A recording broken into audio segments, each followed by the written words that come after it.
Hello guys, क्या हाल चाल है भाई सब लोगों के। गाइस मेरा नाम है सीए सूरज सतीजा। थोड़ा सा इंट्रोडक्शन दे देता हूँ ना अपने बारे में, थोड़ा सा, फिर तो उसकी कोई ज़रूरत नहीं रहेगी, एक बार दे दिए तो बस खत्म हो गई बात, है ना। पहले तो तुम सब लोग ठीक हो कि नहीं हो। चलो तो गाइस मेरा नाम है C A Suraj Satija. By profession में एक चार्टेड अकाउंटेंट हूँ, ठीक है। और साथ ही साथ मैंने कंपनी सेक्रेटरी भी कर रखा है, तो चार्टेड अकाउंटेंट भी हूँ और कंपनी सेक्रेटरी परस्यू भी कर रहा हूँ। ये छोटी मोटी मेरी कुछ क्वालिफिकेशंस है, साथ में कुछ अचीवमेंट्स अपने बारे में बता दूं। पिछले 10 सालों से अराउंड मैं टीचिंग फील्ड में हूँ। CA foundation, CA inter, CA final plus CS foundation जो कि अब सीएस ईटी हो चुका है, सीएस एग्जीक्यूटिव और सीएस प्रोफेशनल, ये 6 लेवल पे मैं क्या कर रहा हूँ, पढ़ा रहा हूँ। मेरे जो कोर सब्जेक्ट्स है वो है statistics, economics, taxation and financial management. मतलब जहां पे भी फाइनेंस से रिलेटेड चीजें हैं ये सारे सब्जेक्ट मेरे हैं। मतलब taxation and finance, statistics, economics, taxation and financial management, ये मेरे कोर एरियाज है गाइस। और इसी सब्जेक्ट्स में मैंने सीए इंटर लेवल पे अपने सिटी में सेकेंड टॉप किया था।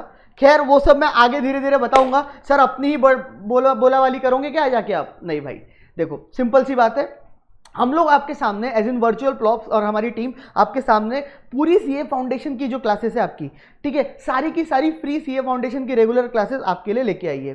तो उसी में मेरा जो सब्जेक्ट है आज से वो क्या हो रहा है, स्टार्ट हो रहा है, which is called as quantitative aptitude.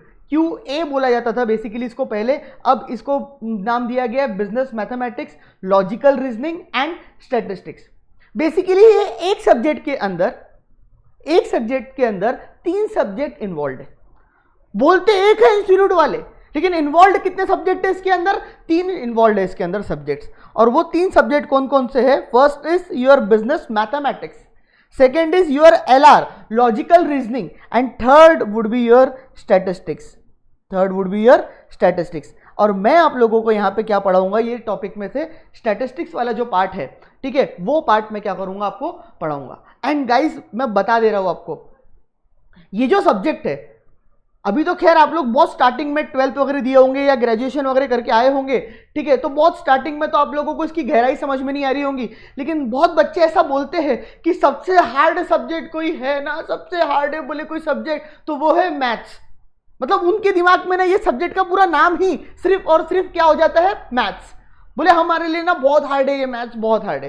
पहली चीज मैं आपके दिमाग से आज ही डे 1 पे आपके दिमाग से क्या कर देना चाहता हूं, दूर कर देना चाहता हूं, और वो ये कि भाई साहब ये सब्जेक्ट सिर्फ और सिर्फ मैथ्स नहीं है, ये गलत फहमी है। अभी मैंने आपके सामने पेश किया, ये मैथ्स नहीं है। Paper number 3 is mathematics, that is business mathematics, logical reasoning and statistics. और उसी के अंदर ये जो 100 नंबर का आपका सब्जेक्ट है, 100 नंबर का ये जो आपका सब्जेक्ट है, विच इज फुल्ली MCQ, जय माता दी, ABCD, ठीक है, जिसमें से ABCD 4 ऑप्शंस आपको दिए जाएंगे और उसमें से आपको एक करेक्ट आंसर क्या करना है, चूज करना है। तो ये जो 100 मार्क का सब्जेक्ट है, इसके अंदर ये जो बिजनेस मैथमेटिक्स है ये कवर करते हैं आपके 40 नंबर। अच्छा, इसके बाद ये जो लॉजिकल रीजनिंग वाला पोर्शन है ये कवर करते हैं आपके 20 नंबर। अच्छा, और ये जो मेरा प्यारा सा सब्जेक्ट है इसके अंदर आपके कवर होते हैं कितने, 40 नंबर्स। तो ऐसे कर के देखा जाए तो 40 20 20 अराउंड 100 मार्क्स इस तरीके से क्या है, डिवाइडेड है। बट बच्चे के दिमाग में तो मैथ्स है, क्योंकि मैथ्स है। 10th तक आदमी ने मैथ्स से डरा था तो यहां पे भी आके वो डरेंगे ही। बोले हमने 11th 12th में कॉमर्स लिए क्यों थे? उसका कारण ये था कि हमको मैथ्स नहीं पढ़ना, तो यहां पे भी इनने मैथ्स पढ़ा दिए। कोई टेंशन नहीं लेना। पहली बात तो ये बिजनेस मैथमेटिक्स है ना, वो तुम्हारा वो 10th तक वाला जो मैथ्स था उससे थोड़ा हटके है। और उसके बाद वो जाने दो तुम मैथ्स और LR, ठीक है, वो बाद में देखेंगे। पहले हम इसके अंदर ये जो सबसे प्यारा सब्जेक्ट है, सबसे न्यारा सब्जेक्ट है और जो कि सबसे स्कोरिंग सब्जेक्ट है वो है स्टैटिस्टिक्स, और वो मैं आपको पढ़ाऊंगा। सर ये तो स्टैटिस्टिक्स तो और हार्ड रहता है ना। आई गारंटीड जिस दिन मेरी स्टैट्स की क्लास खत्म होंगी, द डे मेरी स्टैट की क्लास खत्म होंगी, आप लोगों के अंदर ये कॉन्फिडेंस रहेगा कि सर अब तो सर स्टैट्स में 40 में से 40 लाके रहेंगे। और ये आज तक का रिकॉर्ड है पिछले 10 सालों से मेरे क्लास में पढ़ने वाले बच्चों का, जो स्टैट्स मेरे से पढ़ते हैं। सर अपने मुंह से तारीफ नहीं करूंगा, जस्ट बता रहा हूं। सर हम जब स्टैट्स, मेरे वास्ते जो बच्चे पढ़ते हैं ना, वो लोग हाईएस्ट मार्क्स स्कोर करते हैं कहाँ पे? स्टैट्स में। और देखो 100 नंबर का सब्जेक्ट है, 40 नंबर स्टैट्स के, मैं गारंटी दे रहा ना तुम्हारे को, तो बाकी 60 मार्क में से तुम क्या 30-40 मार्क नहीं ला पाओगे? 30 मार्क नहीं ला पाओगे तो भी 70 का स्कोर होता ना। 40 की गारंटी मैं दे रहा, हो 40 में तो 40। जैसा मैंने बोला, जो टेक्निक से मैं पढ़ाऊंगा, अगर अब तुम सब वो टेक्निक फॉलो करते हो, तो आई अश्योर यू डैट कि इस स्टैटिस्टिक्स वाला पार्ट के अंदर मैं आप लोगों को पूरे के पूरे 40 मार्क्स दिलाऊंगा। मेरे को मालूम है कि इसके अंदर बच्चे क्या गलती करते हैं। अभी तो खैर तुम्हारा फर्स्ट डे है, तुम रेगुलर बैच में हो, फर्स्ट डे है तुम्हारा, ठीक है, तो तुम लोगों को इसकी गहराई नहीं समझ में आएंगी। नहीं तो कई सारे जो फेल वाले बच्चे होते हैं ना, उनसे पूछो, उनसे जब मैं बात करता हूं तो उनको पता है इसकी गहराई क्या है। सब उनका एक ही डाउट रहेगा, सर हमने तो पढ़े कुछ और ही थे, सर पढ़ाया भी कुछ और ही था, फॉर्मूले पढ़ाए थे सर, बहुत सारे फॉर्मूले पढ़ाए थे सर, इतना फॉर्मूले याद करके गए थे, पेपर में तो सर कुछ और ही आया, सर थ्योरी जैसे कुछ आ गया, सर अलग ही कुछ आ गया सर, पेपर में पता ही नहीं क्या आ गया। यानी ये सब्जेक्ट के साथ, बेचारे के साथ प्रॉब्लम ये है कि लोग इसको पढ़ाते कुछ है, बच्चे पढ़ते कुछ और है, और पेपर में कुछ और ही आता है। तो सर आप भी यही करोगे ना? जी ना। ये गुत्थी तुम्हारे भाई ने पहले, कई सालों पहले सुलझा दी है। तुमको पहले दिन लग रहा होगा कि सर ये पहले दिन आप क्या बातें लेके बैठ गए, तो मैं पहले दिन सारी चीज क्लियर कर देना चाहता हूं ताकि आगे ये डाउट सब तुम्हारे माइंड में ना रहे। नहीं तो क्या है ना, कल वो दोस्त मिलेगा, परसों वो दोस्त मिलेगा, मैंने इतने फॉर्मूले याद कर लिए, मैंने उतने फॉर्मूले याद कर लिए।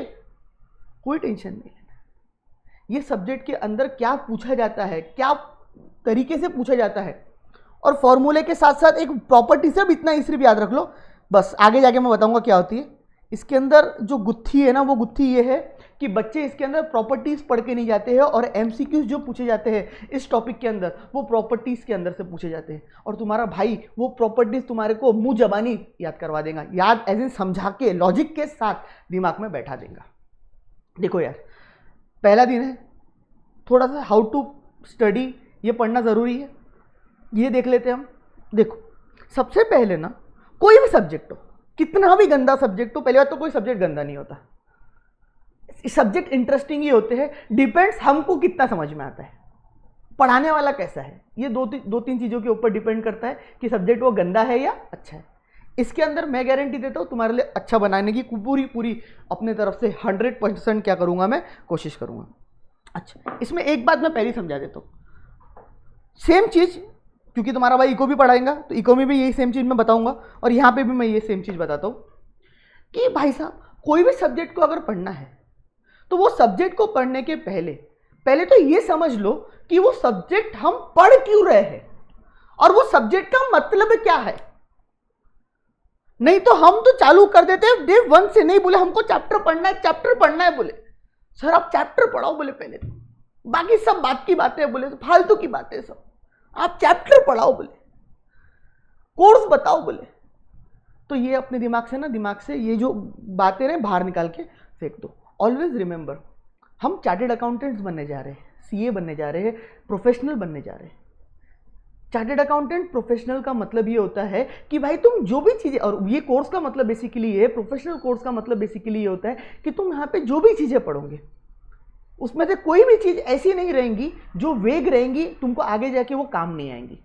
हर चीज, ईच एंड एवरी पार्ट जो तुमको यहाँ पे सीए फाउंडेशन लेवल पे पढ़ाया जाएगा, सीए इंटर लेवल पे पढ़ाया जाएगा, सीए फाइनल लेवल पे पढ़ाया जाएगा, वो सारे सब्जेक्ट्स के अंदर जितना कंटेंट है, हर कंटेंट तुम्हारे को आगे चल के आफ्टर बिकमिंग चार्टेड अकाउंटेंट, है ना, आफ्टर बिकमिंग सीए तुम्हारे को ये सारा कंटेंट क्या होगा, काम आएगा। यानी इसी के बेसिस पे तुम आगे चल के, समझ रहे हैं ना, ये कमाने वाले हो, नोट कमाने वाले हो, पैसे कमाने वाले हो। तो जब आगे चल के इन्हीं चीजों के बेसिस पे तुम्हारे को पैसा कमाना है, तो बट ऑब्वियस सी बात है कि साहब इस सब्जेक्ट के बारे में हमको सब कुछ, ईच एंड एवरीथिंग पता होना चाहिए। यानी कोई भी सब्जेक्ट को जानने के पहले, पढ़ने के पहले उसका तुम वाई और व्हाट ये जरूर पढ़ो कि why this statistics, what is statistics and why we are studying statistics, Why CA foundation students, CA students is studying statistics, and what is statistics? है क्या ये स्टैटिस्टिक्स? किस चिड़िया का नाम है ये स्टैटिस्टिक्स? इसके अंदर तो सिर्फ फॉर्मूले रहते हैं, है ना? वो फॉर्मूले हमको याद करके सीए बन के क्लाइंट को फॉर्मूले बताने हैं, भाई मीन का फॉर्मूला ना ये होता है, भाई ज्योमेट्रिक मीन ना ये होता है, ऐसा बताना है क्या? Answer is no. Guys, professional study का मतलब सिंपल सा अपने दिमाग में बैठा लो कि तुम जो पढ़ोगे ईच एंड एवरीथिंग तुम्हारे को आगे जाके इसको क्या करना है, अप्लाई करना है प्रैक्टिकल वर्ल्ड में। दैट मीन्स तुम्हारे नॉलेज का एप्लीकेशन आगे आने वाले प्रैक्टिकल वर्ल्ड में होगा, तभी ये तुम्हारे को सब्जेक्ट पढ़ाया जा रहा है और तुमको वही एंगल से इसको पढ़ना है। भूल जाओ सब बातें जो तुमने 10वीं 12वीं तक गलतियां की है, दोहराई है कि सर हमको पढ़ना है पास होने के लिए। अबे पास होके क्या कर लोगे? पास होना मैटर नहीं करेगा, चार्टेड अकाउंटेंट बनना है, अच्छा चार्टेड अकाउंटेंट बनना है, और जब कमाना है चार्टेड अकाउंटेंट बन के तो उस तरीके से पढ़ो कि हमको आगे चीजें क्या कर सके, हम अप्लाई कर सके। अच्छा सर, इतना भाषण, इतना लंबा चौड़ा भाषण दे दिए बोले, है ना, पगला कर दिए बोले आपने तो। अबे भाई सुनना जरूरी है ना, सुन लोगे तो मजा आएंगी, तो आगे जाके तुम उस तरीके से पढ़ोगे और क्या। अच्छा खैर, सर ये वाई और वॉट तो आप बताऊंगा, तुम्हारा भाई बताएगा, टेंशन मतलब बताएंगा, अभी बताएंगा, सबूरी रखो, बताएंगा, सबूरी रखो, ठीक है। अच्छा सर, मेरे को एक चीज बताओ, सबसे पहले क्या हमको कैलकुलेटर अलाउड है क्या? और अगर अलाउड है तो कौन सा कैलकुलेटर हमने लेना चाहिए? और सर कैलकुलेटर क्या बहुत इंपॉर्टेंट है पेपर में? बिना कैलकुलेटर के काम नहीं होता भाई, ये समझ लो अपने दिमाग में, आज से बैठा लो। पहली बात, अगर आप कोई भी कैलकुलेटर लो, वो CT 512 वाला जो कैलकुलेटर है ये ले लेना, इस टाइप का दिखता है, ठीक है। CT 512, ये 25 क्या टाइप हो गया, CT 512, ठीक है। कोई भी ले लो, कोई दिक्कत नहीं है। ये ध्यान रखना कि उसके अंदर GT बटन, एक GT करके बटन होता है, वो होना चाहिए। पहले दिन ये सब बातें बताना बहुत जरूरी है यार, बाद में बच्चे बार बार पूछते रहते। तो CT 512, अच्छा चलो नहीं कोई और कंपनी का आता हूँ, और कोई कंपनी का ले लेना, मैं कोई एजेंसी नहीं लेके बैठा ये कंपनी की, ठीक है। बट ये याद रखना कि वो कैलकुलेटर में GT होना चाहिए, एंड दैट कैलकुलेटर साइंटिफिक नहीं होना चाहिए। That calculator should not be scientific calculator, scientific calculator वो नहीं होना चाहिए। ये चीज़ अपने दिमाग में अच्छे से बैठा लो, पहली बात। दूसरी बात, क्या सर हम जब स्टैटिस्टिक्स पढ़ेंगे तो क्या हम कैलकुलेटर का इस्तेमाल करना भी सीखेंगे? क्या सर हम शॉर्टकट्स भी सीखेंगे? क्योंकि सर हमारे तो सर MCQs है, जय माता दी खेलनी है, हमारे पास वहाँ पे थोड़ी ना टाइम है कि हम फॉर्मूला लगा के ये करके, है ना, पूरा फॉर्मूला लगाएंगे, बड़े बड़े फॉर्मूले लगा के, है ना, क्वेश्चन सॉल्व करेंगे। मालूम है मेरे को, उसके भी रास्ता है मेरे पास। हम मेजॉरिटी चीजें इसके ऊपर पढ़ेंगे, कैलकुलेटर ट्रिक्स के ऊपर।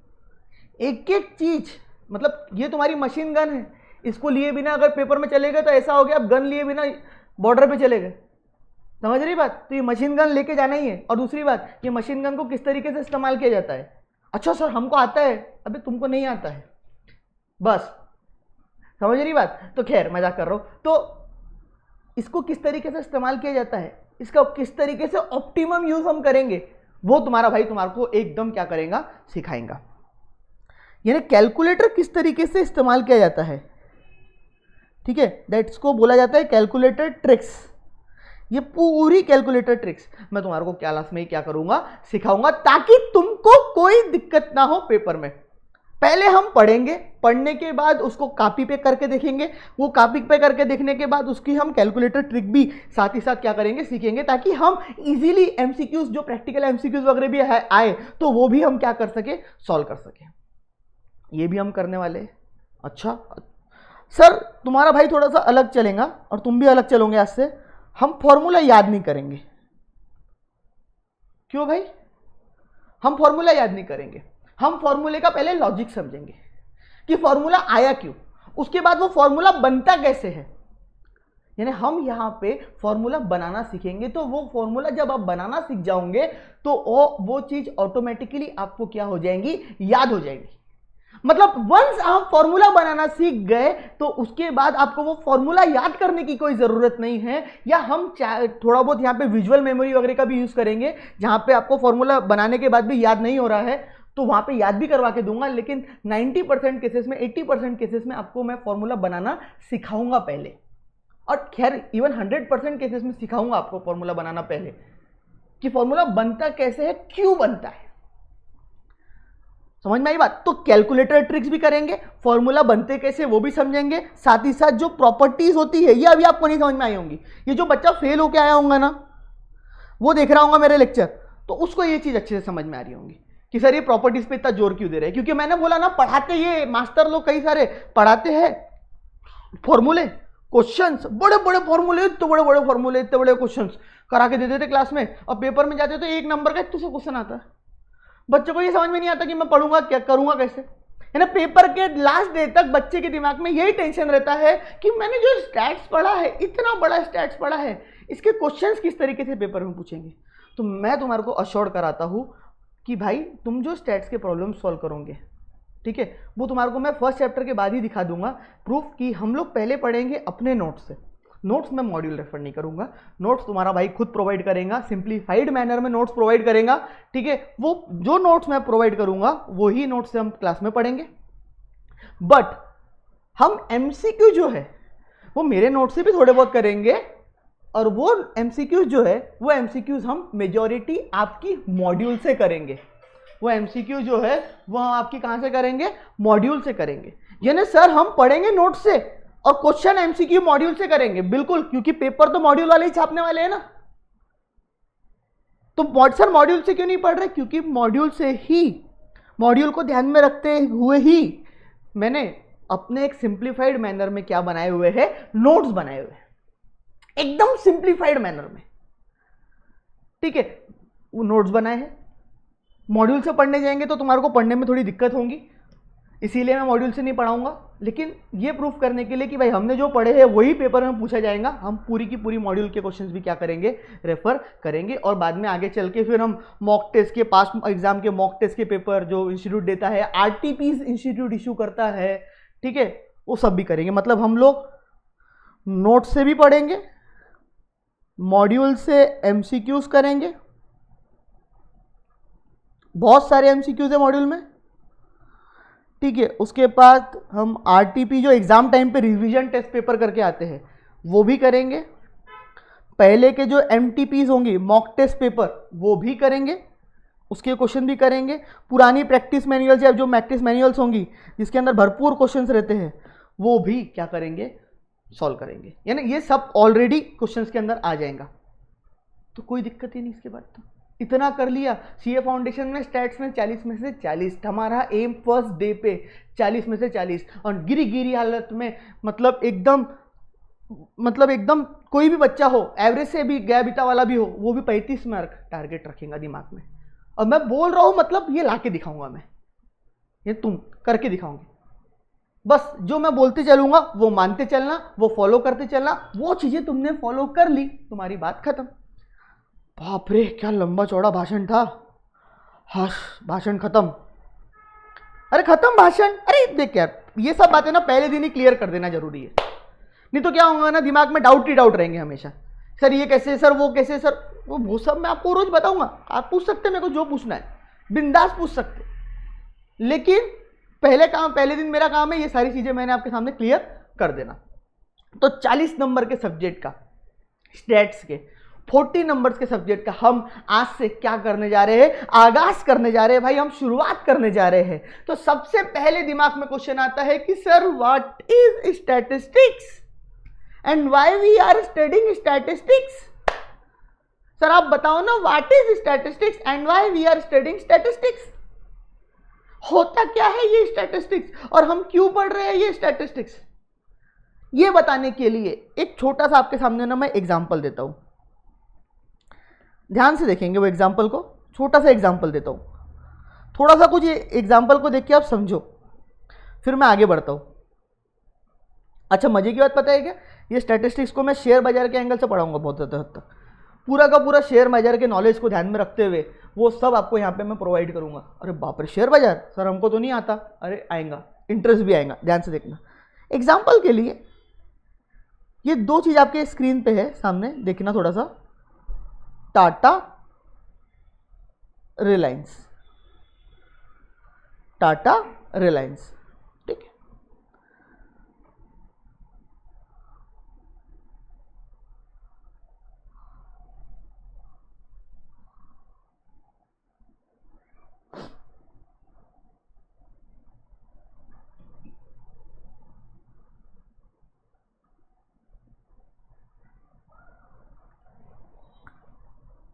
ये दो कंपनीज के शेयर के प्राइजेस है, एक टाटा कंपनी के और दूसरा RIL that is Reliance company के शेयर के प्राइजेस है पिछले 5 सालों के। और आपको मेरे को ये बताना है, इसके बारे में कुछ बताना है कि ये शेयर के प्राइजेस देख के आपको क्या समझ में आ रहा है। मैंने सिर्फ आपको एक सिंपल सा क्वेश्चन पूछा कि सबसे पहले आपके दिमाग में क्या आना चाहिए कि यहाँ पे दो कंपनीज के, एक टाटा और दूसरा रिलायंस, टाटा और रिलायंस है ना, ये दो कंपनीज के मैंने आपको क्या दे दिए हैं, शेयर के प्राइजेस दे दिए हैं। And Tata and Reliance company के जो दो कंपनी के मैंने आपको शेयर के प्राइजेस दिए हैं, आपको सिर्फ और सिर्फ सिंपल सा मेरे को इसको पढ़ के बताना है, और इसको इसके अंदर से आपको क्या समझ में आ रहा है वो मेरे को आपको बताना है। सर पढ़ के बताना है मतलब टाटा 100, 120, 130, 150, 140 पढ़ दिया सर, रिलायंस 100, 200, 400, 800, 50 पढ़ दिया सर, और क्या पढ़ूंगा मैं, बस बस पढ़ दिया, बहुत पढ़ दिया सर मैंने इसमें, और क्या पढ़ना है मेरे को इसमें से। ऐसा पढ़ना होता मैं नहीं पढ़ के दे देता नालायक, ऐसा नहीं पढ़ना है, सोचना है कुछ, और बताओ कि इन दोनों के शेयर के प्राइजेस को देख के आपको क्या समझ में आ रहा है। जो मर्जी जो समझ में आ रहा होगा सब। सर कैसे बताएंगे हम आपको, कैसे बताएंगे, तुम बताओ तो सही, तुम्हारे भाई को पता है तुम क्या बताने वाले हो, तुम टेंशन मत लो, सब पता है मेरे को तुम क्या सोच रहे हो। 10 साल से यही काम कर रहा हूं, क्या बोलेंगे बच्चा वो भी बता देता। तुम्हारे दिमाग में एक सिंपल सी चीज आ रही होंगी, टाटा के शेयर के प्राइस को देखते हुए तुम्हारे दिमाग में आ रहा होगा कि सर टाटा का जो शेयर का प्राइस है ना वो बढ़ रहा है सर, बहुत बड़ा सर, बहुत बड़ा, और फिर कम हो गया सर। मतलब सर पहले ना टाटा का जो शेयर का प्राइस है वो 20 रुपये से बढ़ा, फिर 10 रुपये से बढ़ा, फिर 20 रुपये से बढ़ा, फिर ना 10 रुपये से कम हो गया सर। अच्छा सर रिलायंस जो है ना वो 100 रुपये से बढ़ा, 200 रुपये से बढ़ा, फिर 400 रुपये से बढ़ा, और फिर सीधा 50 रुपये पे आ गया। अच्छा एक क्वेश्चन मैं पूछता हूँ, और क्वेश्चन पे क्वेश्चन आज पहले दिन ही एकदम मजेदार, कौन सा शेयर परचेस करना चाहिए, टाटा या रिलायंस? 1 मिनट के लिए इनको भी भूल जाइए, जो गैप निकाला ना मैंने, भूल जाओ 2 मिनट के लिए गैप को। ठीक है, आप देख खुद निकालो, खुद दिमाग लगाओ, गैप भी मैंने बता दिया आपको।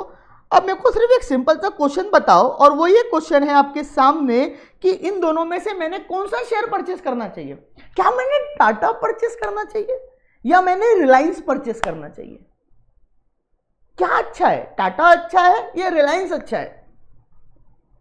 तुम लोगों से क्वेश्चन है, शेयर बाजार के साथ लिंक कर रहे हैं ना, तुम लोगों से क्वेश्चन है, बताओ कौन सा शेयर परचेस करूं, टाटा परचेस करूं या रिलायंस परचेस करूं? ये टाटा और रिलायंस के पिछले 5 सालों के शेयर के प्राइजेस है, इसी के ऊपर से आपको डिसाइड करना है whether to go with Tata और whether to go with Reliance.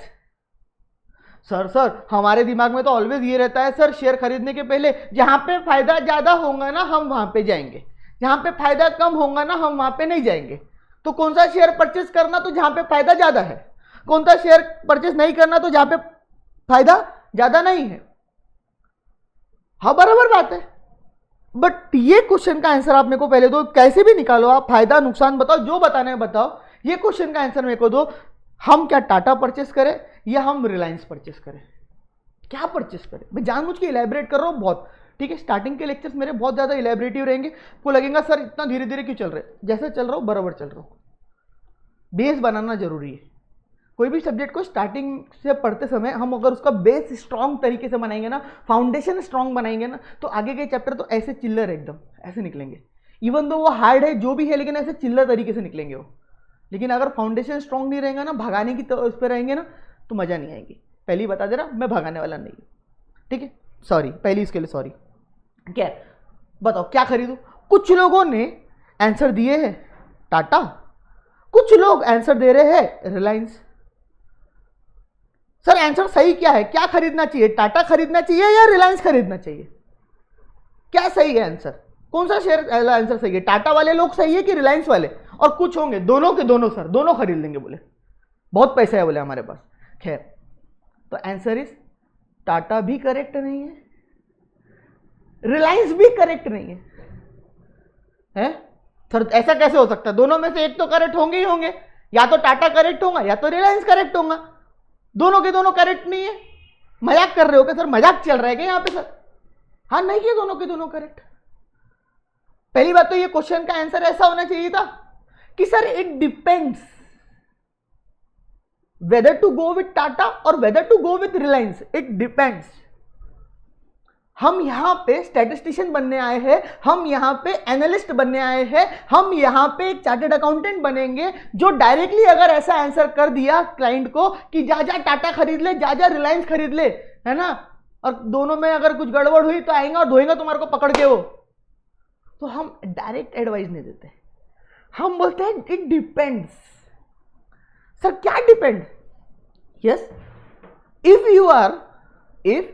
You are a conservative investor, conservative investor बोले तो conservative investor, if you are a conservative investor that means तुम्हारे को भाई एक जीवन में संतुष्टि चाहिए कि भले ही वो शेयर का प्राइस बहुत ज्यादा ना बढ़े लेकिन वो बहुत ज्यादा कम भी ना हो, भले ही वो शेयर का प्राइस बहुत ना बढ़े, यार कोई बात नहीं, ज्यादा नहीं बढ़ेगा तो कोई दिक्कत नहीं है, वो बहुत ज्यादा कम भी ना हो, मतलब उसके अंदर जो फ्लक्चुएशन है, वेरिएशन है, गैप है, अबे डिफरेंस है, अलग अलग नाम है और कुछ नहीं है, उसके अंदर जो फ्लक्चुएशन है, वेरिएशन है, गैप है,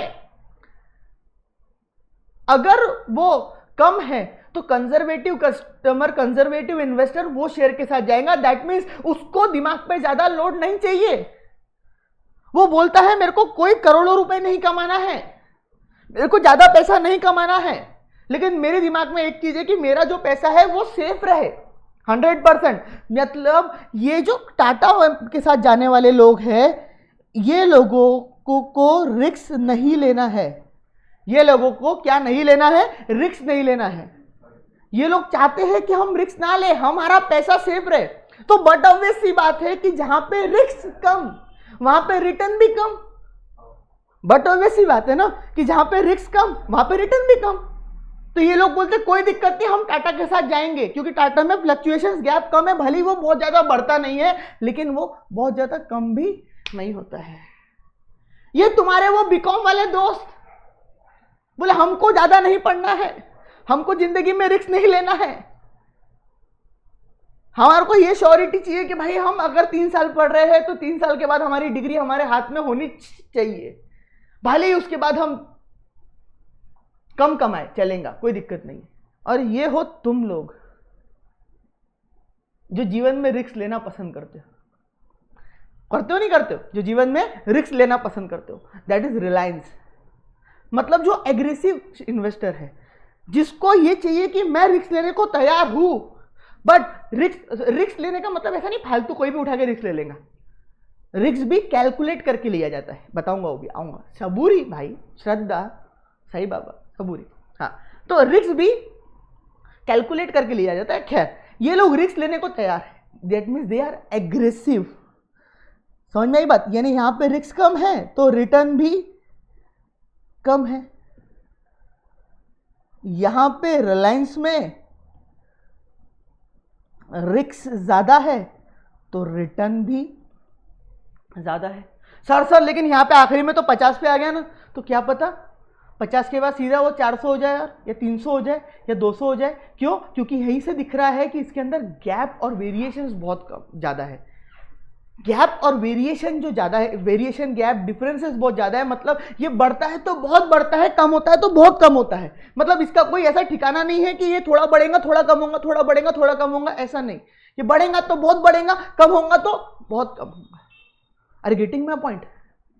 तो जो एग्रेसिव इन्वेस्टर्स है वो जाएंगे रिलायंस के साथ, तो क्या डिसीजन रहेगा तुम्हारा? हम पहले देखेंगे इन्वेस्टर कौन है। इन्वेस्टर अगर कंजर्वेटिव नेचर का है तो हम उसको रिकमेंड करेंगे कि भाई टाटा के साथ जा तू। एग्रेसिव नेचर का है, जो रिस्क लेना पसंद करता है, तो उसको हम रिकमेंड करेंगे तू काय के साथ जा, रिलायंस के साथ जा। सर आपने कैसे बता दी कि टाटा में रिस्क कम है? क्योंकि टाटा में गैप कम है। टाटा का जो शेयर का प्राइस है वो सिर्फ 20 रुपए से बढ़ा, फिर 10 रुपए से बढ़ा, फिर 20 रुपए से बढ़ा और 10 रुपए से कम हुआ।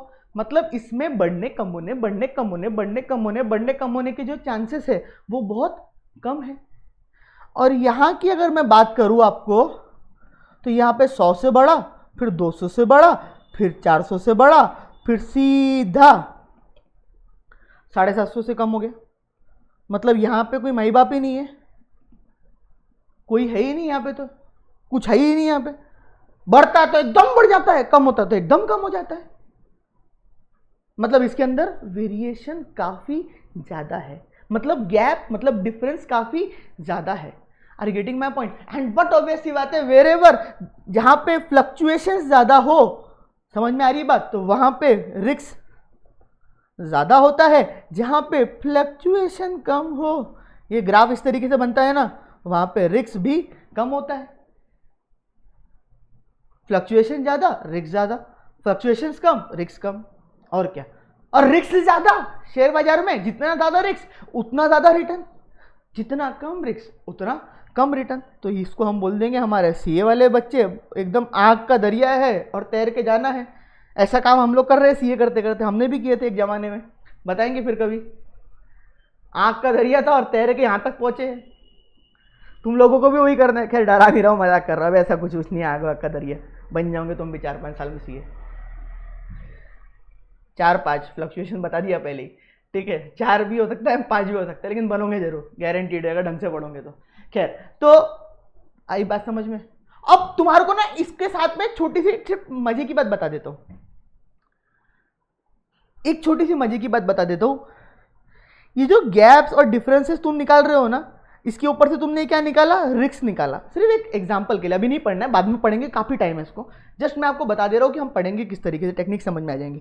ये जो रिस्क आप निकाल रहे हो ना, इसी को स्टैटिस्टिक्स की भाषा में, वो जो एक आपने चीज जीवन में कभी तो भी देखे होंगे, स्टैंडर्ड डेविएशन बोलते हैं। शेयर बाजार की भाषा में, स्टैटिस्टिक्स की भाषा में रिस्क को स्टैंडर्ड डेविएशन बोला जाता है। क्या बोला जाता है? Standard deviation. हाँ हाँ, हमको तो पता ही नहीं था सर, नहीं पता, अभी बता दिया। वो जो ऐसा सिग्मा आप बनाते, उसी को स्टैंडर्ड डेविएशन है, सिग्मा स्टैंडर्ड डेविएशन। और उसी को आसान भाषा में अगर बताया जाए तो उसको बोला जाता है रिस्क। यानी आपको एक प्रकार से क्या निकालना है, रिस्क निकालना है। ये पढ़ेंगे नेक्स्ट चैप्टर में, मतलब 3rd चैप्टर में, डिस्पर्शन में पढ़ेंगे।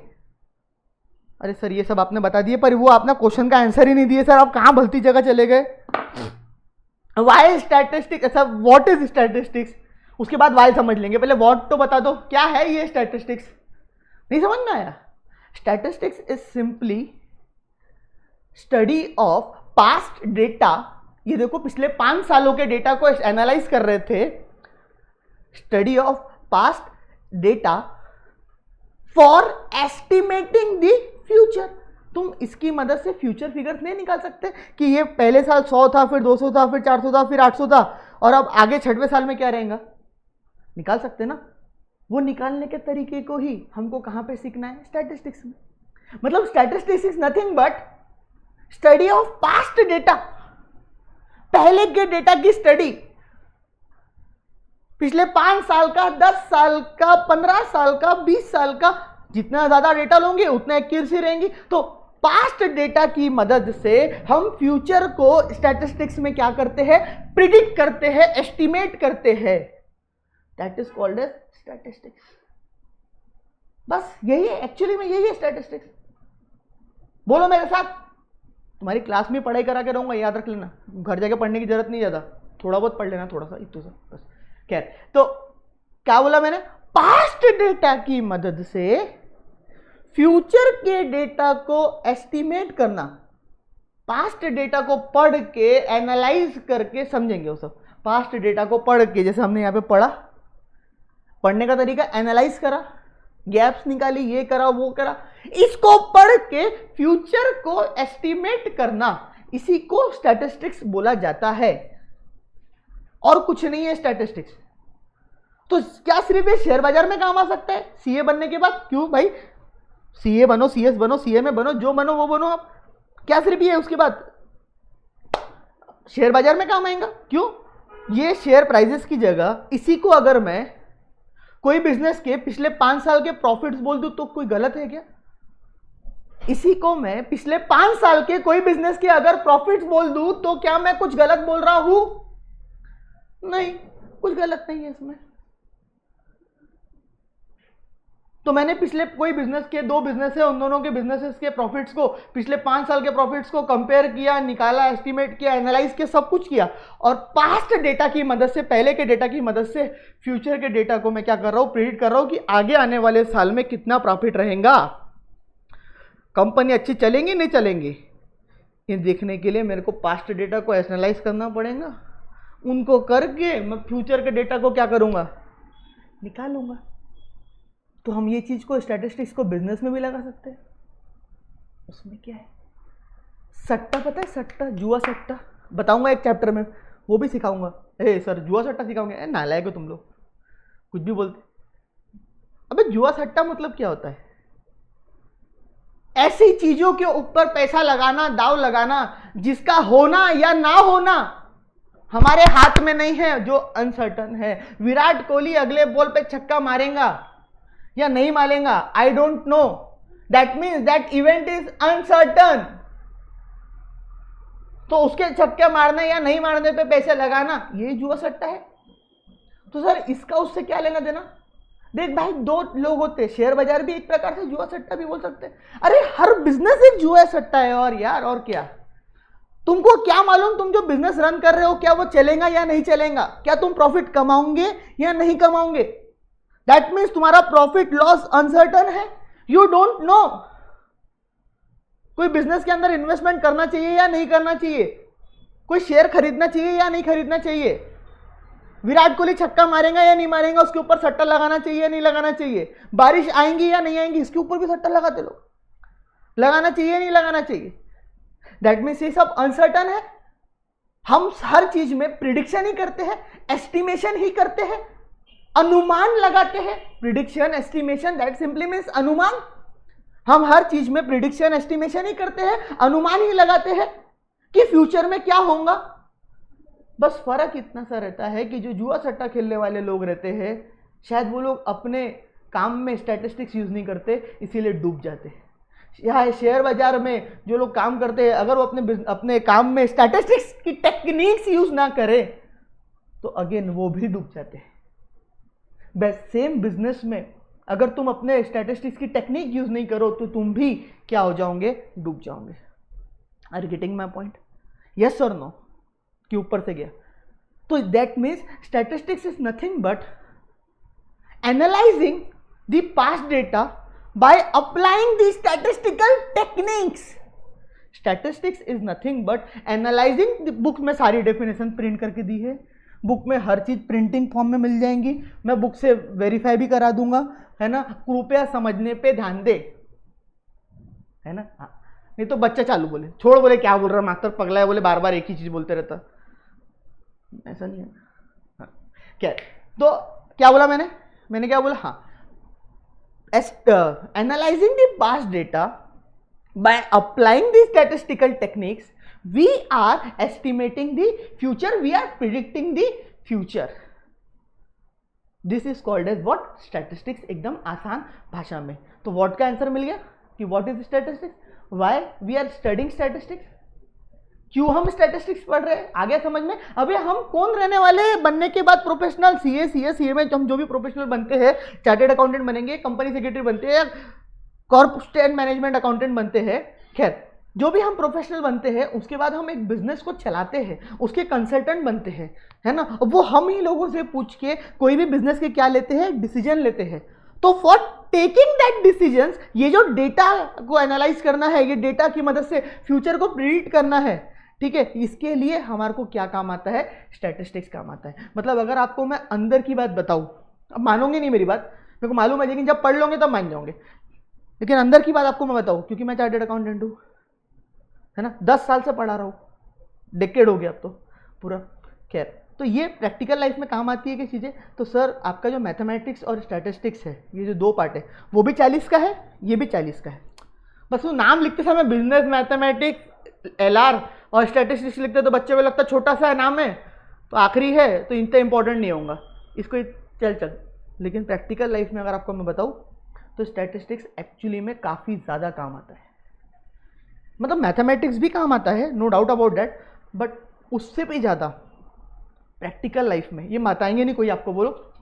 इवन जब आप सीए फाइनल में जाओगे, सीए इंटर में जाओगे, तो इससे रिलेटेड टॉपिक्स आपको एफएम मतलब फाइनेंशियल मैनेजमेंट में मिलेंगे। सेम इससे रिलेटेड टॉपिक्स जो हम स्टैटिस्टिक्स में पढ़ेंगे ना, जो टेक्निक्स हम स्टैटिस्टिक्स में पढ़ेंगे, उनसे रिलेटेड टॉपिक आपको फाइनेंशियल मैनेजमेंट में मिलेंगे। Even in CA inter also and in SFA में एक सब्जेक्ट है strategic financial management CA final में, तो वहां पे भी आपको ये काम आएगा। तो यहाँ पे 40 नंबर का तो है, ये तो यहाँ पे तो पास करना के लिए ये जरूरी है। इसके साथ सीए इंटर और सीए फाइनल में भी इसका कहीं ना कहीं क्या है, काफ़ी ज़्यादा यूज़ है। हाँ, और even after becoming chartered accountant वहाँ पे भी इसका क्या है, अच्छा खासा यूज़ है। तो ये चीज़ अपने दिमाग से निकाल दो कि ये काम नहीं आने वाला, ये भरपूर तरीके से आगे जाके क्या आएगा, काम आएगा। और आपने आज जब इसका मतलब समझे होंगे ना, तभी आपको ये बात समझ में आ गई होंगी कि किस तरीके से काम आएगा। तो why we are studying statistics, because after becoming a chartered accountant हम कोई बिजनेस के कंसल्टेंट बनेंगे, हम कहीं शेयर एडवाइजर बनेंगे कि शेयर खरीदना चाहिए या नहीं खरीदना चाहिए, और खरीदना चाहिए तो कब खरीदना चाहिए। ठीक है, हम बड़े बड़े बिजनेस हाउसेस को ये डिसीजन लेने में हेल्प करेंगे कि whether to go with this और whether to go with that. तो ये डिसीजन के अंदर कहीं ना कहीं हमको पास्ट डेटा को, पहले के डेटा को एनालाइज करना पड़ेगा। मतलब विराट कोहली छक्का मारेगा या नहीं मारेगा, इसके लिए हमको पहले चेक करना पड़ेगा कि विराट कोहली के 5 मैचेस या 10 मैचेस के पिछले 10 मैचेस या पिछले 5 मैचेस के परफॉर्मेंसेस क्या है। अच्छा खेल रहा है, अच्छा सब कुछ है, मेरे को ज़्यादा क्रिकेट नहीं समझता है ना, तो अच्छा सब कुछ है, फुटबॉल इंटरेस्टेड हूँ मैं ज़्यादा।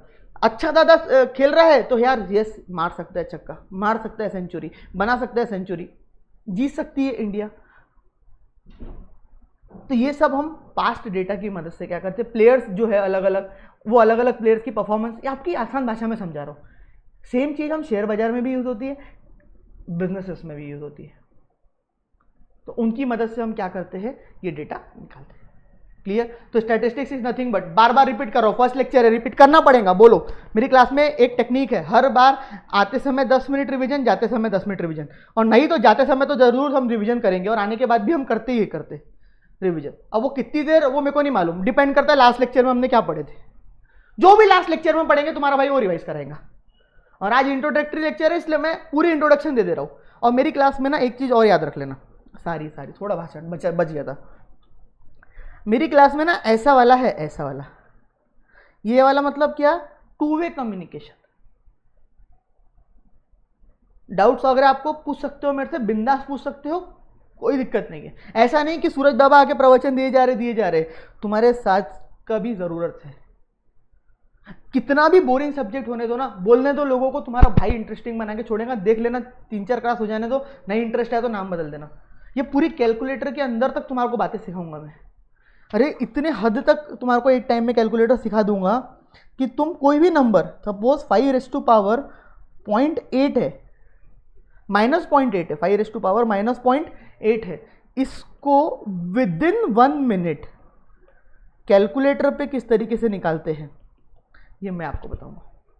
यानी इतने गंदे मैथ्स के, मतलब आपको ये स्टैट्स यहाँ पे मैं कहीं ना कहीं मैथ्स के लिए भी इतना हद तक प्रिपेयर करूंगा कि आप जो है कैलकुलेटर में इतने एक्सपर्ट बन जाए कि कितने भी गंदे कैलकुलेशन, देखो इसको निकालने का लॉग लगाओ, एंटी लॉग लगाओ, जो लोगों को आता होगा, जो लोग मैथ्स बैकग्राउंड से होंगे उनको पता है, काफ़ी लंबा फॉर्मूले है, वो लोग निकाल सकते, कोई दिक्कत। लेकिन जो हम मेरे जैसे एवरेज बच्चे, आपके मेरे जैसे एवरेज बच्चे है ना, जिनको मैथ्स से बहुत डर लगता है, नहीं मेरे को मैथ्स से डर नहीं लगता, लेकिन खैर उन लोगों के लिए ये टेक्निक्स, ये सिर्फ कैलकुलेटर,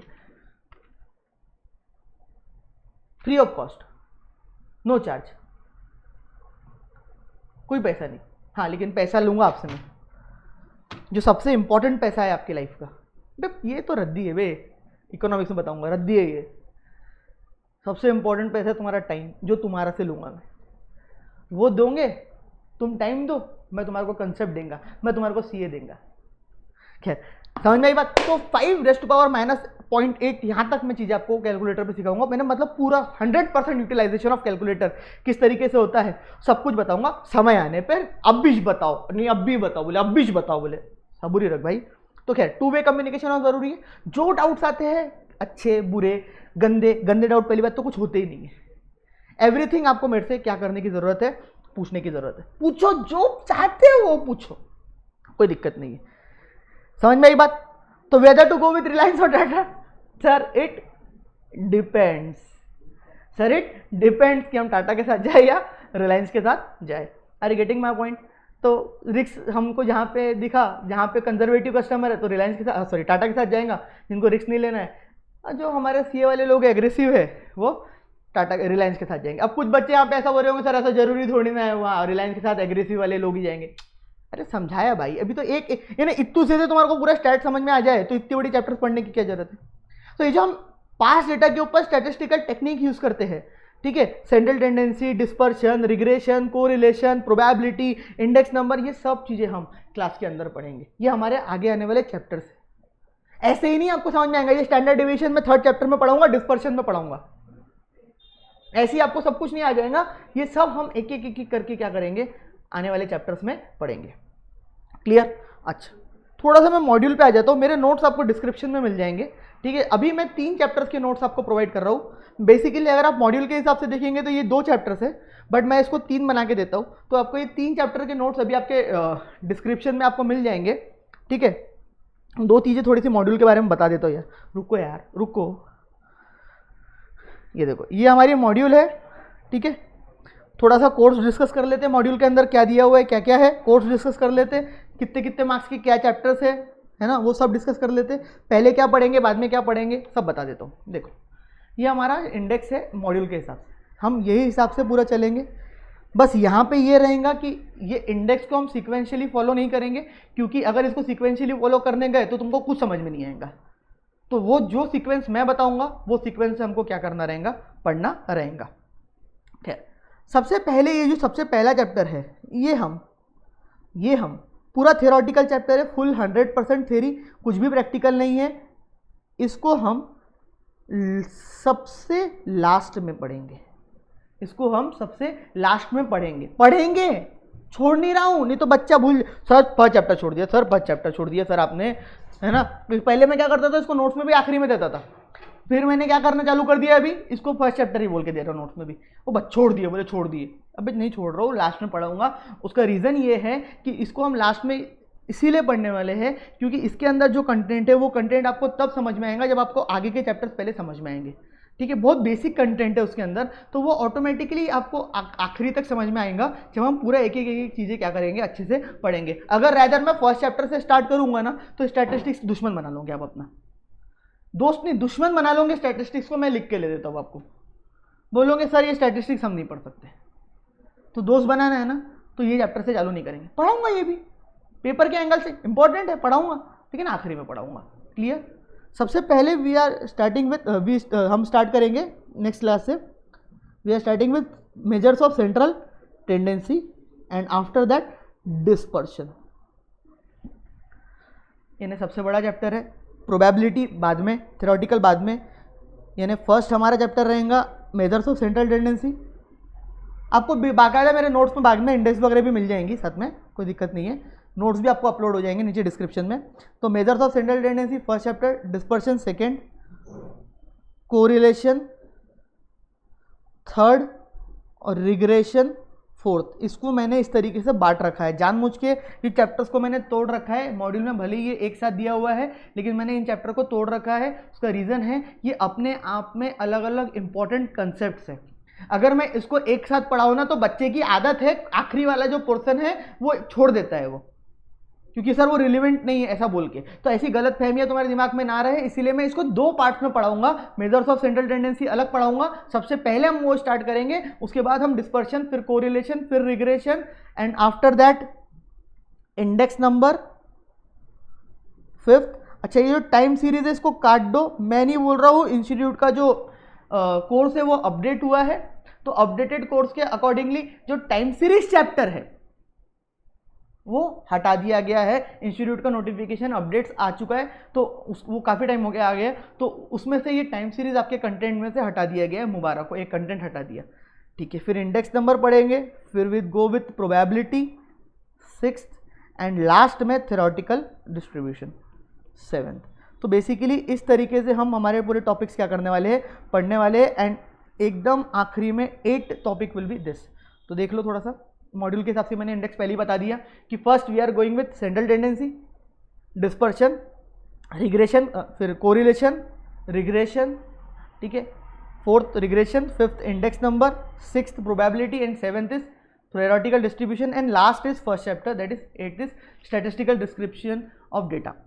क्लियर? अच्छा, मेरे को ना 1, 2, 3 और 4 चैप्टर खत्म करने में, खासकर मैं अगर बोलूँ तो 1 और 2 चैप्टर खत्म करने में, यानी ये चैप्टर जो है मेजर्स ऑफ सेंट्रल टेंडेंसी और डिस्पर्शन, काफ़ी टाइम लगेगा।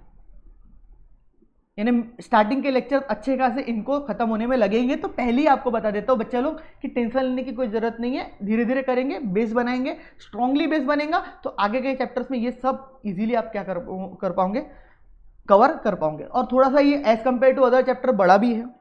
क्लियर होगी बात? अच्छा, उसके बाद आपको मैं वेटेजेस भी बता देता हूँ। वेटेज क्या है भाई?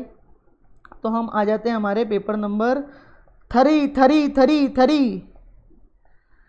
3 वाला पेपर नंबर हमारा आ गया बिजनेस मैथमेटिक्स, ठीक है। उसके अंदर वाला हम पार्ट देखेंगे क्या? स्टैटिस्टिक्स। तो अगर आप ध्यान से देख रहे होंगे तो 45 से 50% मतलब 40 में से 20 नंबर अगर दिए गए हैं तो वो फर्स्ट और मेजर्स और सेंट्रल टेंडेंसी और डिस्पर्शन इन चैप्टर को दिए गए। और फर्स्ट चैप्टर में से हार्डली 2, 4, 5 मार्क का आता है, 5 मार्क बहुत हो गए, 15 मार्क मिनिमम ये चैप्टर में से आएगा। कितना मार्क्स? मिनिमम 15 मार्क्स, 12 से 15 मार्क्स तक ये चैप्टर में से आएगा। तो इसीलिए अभी बताया मैंने आपको कि डिस्पर्शन सेंट्रल टेंडेंसी काफ़ी इंपॉर्टेंट है। जब 15 मार्क का आने वाला है तो पढ़ना भी 15 मार्क जैसा पढ़ेगा कि नहीं पढ़ेगा? पढ़ेगा ना। ओके, समझा? ठीक है, 20 नंबर का यहाँ से आता है। फिर आपका कोरिलेशन रिग्रेशन अपने आप में 10 से 15 नंबर का है, मतलब 6 to 7 मार्क्स यहाँ से आता है कोरिलेशन रिग्रेशन से, ठीक है। प्रोबेबिलिटी, थ्योरेटिकल डिस्ट्रीब्यूशन, ये 2 चैप्टर अगर मैं मिला दूँ तो इसमें ये दोनों चैप्टर मिला के अगर मैं देखूँ तो अराउंड 10 मार्क्स कहीं नहीं गए। तो 20 यहाँ से, 30, 10 और 6 to 7 यहाँ से, और अगेन 6 to 7 मार्क्स। मतलब अभी आपको 1-2 जगह दिखेगा कि कहीं ना कहीं सर ने 1-2 मार्क कहीं ज़्यादा 1-2 मार्क कम लिए, तो वो हो सकता है 1-2 मार्क ऊपर नीचे आए। लेकिन खैर ये सब पढ़ के अभी मतलब नहीं है बता के, ये तो आपको सिर्फ बताने के लिए मैंने बताया कि आपका जो मेन वेटेज कवर करता है ना, वो वेटेज आपका मेन वाला कवर करता है ये वाला चैप्टर, यानी 15 मार्क्स। मतलब जो 1 and 2 चैप्टर्स में आपको देने वाला हूं ना, that would cover around 15 marks. समझ में आई बात? तो ये 15 मार्क्स की स्टडी को करने के लिए भाई साहब टाइम लगेगा कि नहीं लगेगा, बोलो? तो खैर ये सारी बातें आपको मैंने आज बता दी, सारा how to prepare what is सब बता दिया। कल की क्लास में पहले आते बराबर रिवीजन, फर्स्ट रिवीजन, और उसके बाद हम स्टार्ट करेंगे measures of central tendency. Notes कहाँ पे है मेरे बच्चा? नीचे दिए हुए हैं। कल मिलते हैं, स्टे ट्यून। और अच्छा लगा हो वीडियो तो लाइक करके जाना, नीचे कमेंट करके बता देना यार तुम्हारे भाई को अच्छा लगेगा कि लेक्चर अच्छा लगा या खराब लगा। खराब बताना, अच्छा लगा अच्छा बताना। Thank you so much guys, मिलते हैं कल, है ना, नेक्स्ट क्लास में। एक चीज़ बस एक चीज़ कल करना, और वो ये कि कल की जो क्लास है ऐसे नेक्स्ट क्लास जो आपकी स्टैट्स की रहेंगी, उसके अंदर एक रजिस्टर बना लेना पहले ही, ठीक है। वो रजिस्टर 200 पेज सफिशिएंट है, 200 पेजेस का एक रजिस्टर बना लेना, ठीक है। 200 पेजेस का रजिस्टर हमारे लिए ज़रूरी है। और अगर हो सके तो नोट्स जो है वो डिस्क्रिप्शन में आपको दे दिए गए हैं, तो उसको भी प्रिंट आउट निकाल लोगे तो ज़्यादा अच्छा है। नहीं भी निकालोगे, मोबाइल से भी करना चाहोगे, आप कंफर्टेबल हो, मेरे को कोई दिक्कत नहीं है, ठीक है। लेकिन ये चीज़ ध्यान में रखना कि एक रजिस्टर जरूर बना लेना, और दूसरा एक कैलकुलेटर जरूर ले आना, ठीक है। देखो कोई भी कैलकुलेटर लाओ, इतना याद रखना साइंटिफिक नहीं होना चाहिए, और जीटी का बटन उसके अंदर होना चाहिए, ठीक है। अगर हो तो यही कैलकुलेटर लेके आना, और ना ला पा रहे हो, कोई दिक्कत है, कोई शंका है, तो तुम जो चाहे वो कैलकुलेटर लेके आओ, कोई दिक्कत नहीं है, मैं उसमें कुछ वो नहीं बोलूँगा। लेकिन साइंटिफिक नहीं होना चाहिए, और जीटी का बटन उसके अंदर होना चाहिए। नहीं तो क्या होगा ना, जब मैं यहाँ से कैलकुलेटर से कराऊंगा, आपको टेक्निक्स बताऊंगा, तो कुछ कैलकुलेटर्स में कोई टेक्निक्स में प्रॉब्लम जाती है, बड़ी दिक्कत होती है, बड़ी प्रॉब्लम जाती है। तो बच्चा फिर पूछते रहता है बीच बीच में। अब क्या होता है, 99% बच्चे जो मैंने बोला वो लेके आते हैं, 1% बच्चा कोई और कैलकुलेटर लेके आता है। मैं उनको भी सेटिस्फाई करता हूँ, उनको भी बताता हूँ कि कैसे करना है। लेकिन कहीं ना कहीं यार तुम समझ रहे हो, क्यों टाइम वेस्ट करें, हमारा काम है पढ़ाई पे ध्यान देना। 100 रुपये का कैलकुलेटर है, जल्दी खराब होता कोई दिक्कत नहीं, यही लेके आना बस। आगे 5 साल तक यही कैलकुलेटर काम आएगा आप लोगों को। सो आई रिक्वेस्ट कि यही कैलकुलेटर क्या करेंगे, कैरी करेंगे और 200 पेज का एक रजिस्टर कैरी करेंगे। Thank you so much guys, मिलते हैं नेक्स्ट क्लास में। Bye bye bye bye bye.